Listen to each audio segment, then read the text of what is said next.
Private जिनका नाम चिन्हित नहीं हो पा रहा है, उनके द्वारा यह कहा गया कि बीएचयू में भर्ती नहीं हो पाइएगा, आप चलिए जो बनारस का बहुत ही बेहतरीन हॉस्पिटल है नोवा हॉस्पिटल, और नोवा हॉस्पिटल में चलिए, वहाँ मैं आपका इलाज कराऊंगा।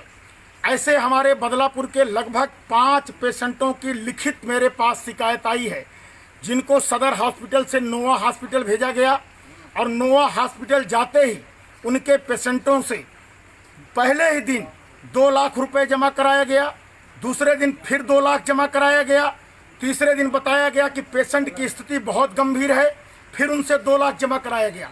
ऐसे ऐसे करके एक एक पेशेंटों से किसी से 4 लाख, किसी से 8 लाख, किसी से 6 लाख रुपए की वसूली की गई। कुछ पेशेंट 5 में 4 ऐसे हैं जिनके पेशेंट को इन लोगों ने बताया कि आईसीयू में भर्ती है, और आईसीयू में भर्ती है, उसकी मरने की स्थिति है, आप और पैसा जो बकाया है उसको जमा करो, कुछ और एडवांस दो जिससे कि मैं उसको बचा सकूं।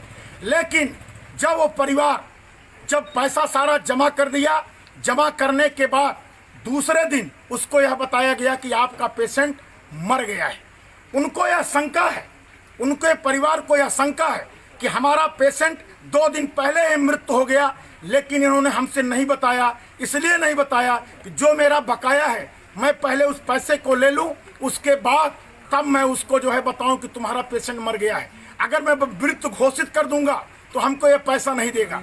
इस तरीके से नोवा हॉस्पिटल के द्वारा लगातार शोषण हो रहा है, और नोवा हॉस्पिटल में जितने भी पेशेंट जा रहे हैं वो सब हमारे जौनपुर के अस्पतालों से जा रहे हैं।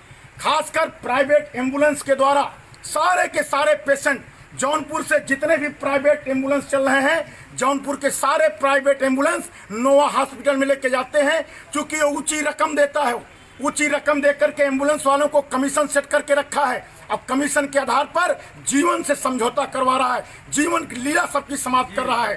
ऐसे नोवा हॉस्पिटल को मैं कार्रवाई कराने के लिए, आज भी हमारे यहाँ का एक पेशेंट मर गया, जिसके नाते मैं अभी अभी उसका घर से आ रहा हूँ। आते ही मैं भाग के सदर हॉस्पिटल पे आया। सदर हॉस्पिटल पे मैंने डॉक्टरों से पूछा, मैं एम्बुलेंस वाले जो खड़े हैं, अभी कोई ड्राइवर नहीं मिला, लेकिन लगभग 4-5 एम्बुलेंस प्राइवेट खड़े हैं। मैंने डॉक्टर साहब से भी पूछा कि भाई ये प्राइवेट एम्बुलेंस आपके दरवाजे के सामने क्यों खड़े हैं। इन्होंने भी कोई स्पष्ट जानकारी मुझे नहीं दे पाई। अब मैं उसके लिए मैंने इनसे कहा है कि मुझे 2 दिन के अंदर जितने दिन और रात में स्टाफ आपके ड्यूटी करते हैं उनकी सारी सूची दीजिए, मैं 5 पेशेंटों को लाऊं।